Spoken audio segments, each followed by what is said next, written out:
този продукт. Преди 3 години съм ви го показвала в Тайланд. Още от тогава го използвам. Ще ви прекача видеото, ето тук да видите. Хидробиотик. Това е за кожа с несъвършенства, пъпчици, запушени пори, дълбоко почистваща, балансира кожата и успокоява също така. Тя е с мента и лавандула. Може да си я ползвате абсолютно всеки ден. Нека залагаме на натуралното. Това е български бранд. Нека подкрепяме и българските брандове. Ставям ви линк. Този продукт. Преди 3 години съм ви го показвала в Тайланд. Още от тогава го използвам. Ще ви прекача видеото, ето тук да видите.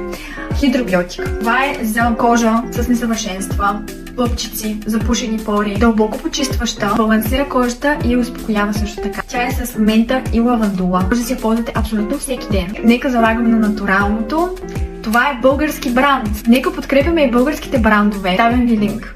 Този продукт. Преди 3 години съм ви го показвала в Тайланд. Още от тогава го използвам. Ще ви прекача видеото, ето тук да видите.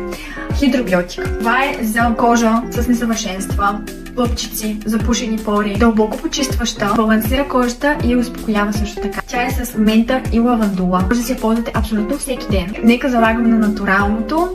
Това е български бранд. Нека подкрепяме и българските брандове. Ставям ви линк.